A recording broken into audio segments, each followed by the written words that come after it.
Hello friends, நான் இன்னைக்கு நல்ல சாஃப்ட்டா நல்ல ஈஸியான மெத்தட்ல மிக்ஸி ஜார்ல கப் கேக் எப்படி செய்யறதுன்னு பார்க்கலாம். Welcome to my first recipe. அதுக்கு முத என்னுடைய சேனலை நீங்க சப்ஸ்கிரைப் பண்ணாதவங்கன்னா இப்பவே சப்ஸ்கிரைப் பண்ணிக்கோங்க. பக்கத்துல இருக்கிற பெல் ஐகானையும் கிளிக் பண்ணிடுங்க. அப்பதான் நான் ஷேர் பண்ற எல்லா வீடியோவும் உங்களுக்கு உடனே நோட்டிஃபிகேஷன்ல கிடைக்கும்.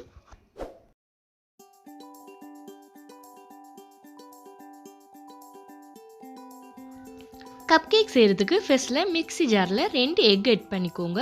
கூடவே 3/4 கப் சுகர் ஆட் பண்ணிட்டு நல்லா அரைச்சு எடுத்துக்கோங்க.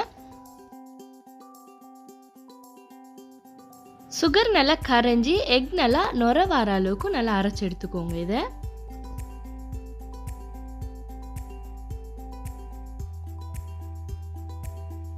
இப்போ நாம இதில் 1/2 கப் பட்டர் ஆட் பண்ணிட்டு கூடவே 1 டீஸ்பூன் வெனிலா எசன்ஸும் ஆட் பண்ணிக்கோங்க. ஆட் பண்ணிட்டு இதையும் நல்லா அரைச்சு எடுத்துக்கோங்க. இந்த பட்டர் சரியா 100 கிராம் இருக்கும்.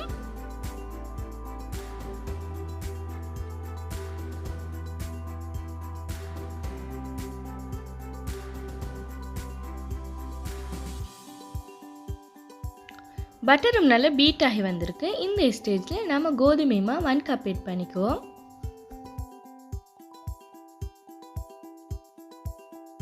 கூடவே 1/2 கப் மில்க் ஆட் பண்ணிக்கோங்க. பேக்கிங் பவுடர் 1 டீஸ்பூன், சால்ட் கொஞ்சம் ஆட் பண்ணிக்கோங்க. 1/4 டீஸ்பூனை விட கொஞ்சம் குறைவா ஆட் பண்ணிக்கோங்க.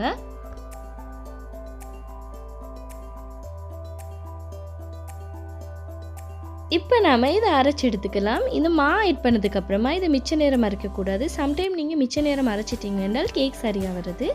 அதனால் கொஞ்சமாக மா மிக்ஸ் ஆகிறதுக்கு மட்டும் அரைச்சிக்கோங்க. இந்த மாதிரி நல்லா மிக்ஸ் பண்ணி விட்டுட்டு லைட்டாக அரைச்சி எடுத்துக்கோங்க.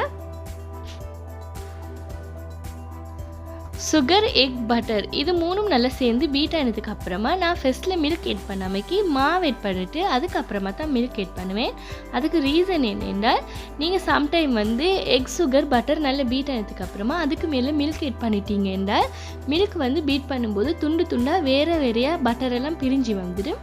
அதனால தான் நான் அப்படி செய்யாமைக்கு மாவை ஆட் பண்ணதுக்கு அப்புறமா மில்க் ஆட் பண்ணிக்கிறேன்.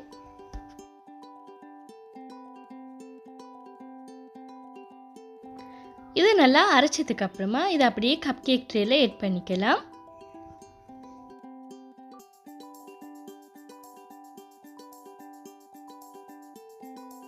நீங்கள் இந்த கப்பில் ஆட் பண்ணும்போது இதில் 3/4 வாசி ஆட் பண்ணிக்கோங்க. ஃபுல்லாக ஆட் பண்ணிடாதீங்க. அப்படி ஃபுல்லாக ஆட் பண்ணினால் இதில் பொங்கி வேகிறதுக்கு இடம் போதாமைக்கு பச்சை ஆகிடும் கேக்.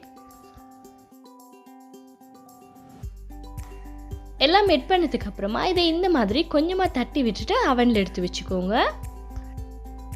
அவனில் வைக்கிறதுக்கு 2 மினிட்க்கு முத அவனை 180 டிகிரி செல்சியஸுக்கு நல்லா ப்ரீஹீட் பண்ணிவிட்டு அப்புறமா இதை வச்சுக்கோங்க. சரியாக பேக் ஆகி வரதுக்கு 30 மினிட்ஸ் பிடிச்சது. எனக்கு டூத் பிக்கை வச்சு செக் பண்ணிக்கலாம் வெந்திருக்காண்டு. பாருங்கள் ஃப்ரெண்ட்ஸ், இது நல்லா ட்ரையாக வந்திருக்கு. சம்டைம் இது வெட்டாக இருந்துச்சுன்னால் இது வேகலைன்ற அர்த்தம். அப்படி வேகாமல் இருந்திருந்தால் இன்னொரு 10 மினிட்ஸ் அவனில் வச்சுட்டு எடுங்க, அது வெந்து வரும்.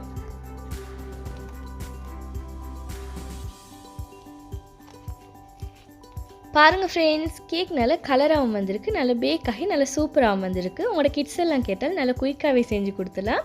நீங்களே ட்ரை பண்ணி பாருங்கள், கண்டிப்பாக நல்லா வரும். என்னுடைய சேனல் உங்களுக்கு பிடிச்சிருந்தால் ப்ளீஸ் ஃப்ரெண்ட்ஸ் லைக் பண்ணுங்கள், ஷேர் பண்ணுங்கள், கமெண்ட் பண்ணுங்கள், மறக்காமல் சப்ஸ்கிரைப் பண்ணுங்கள். தேங்க்ஸ் ஃபார் வாட்சிங்.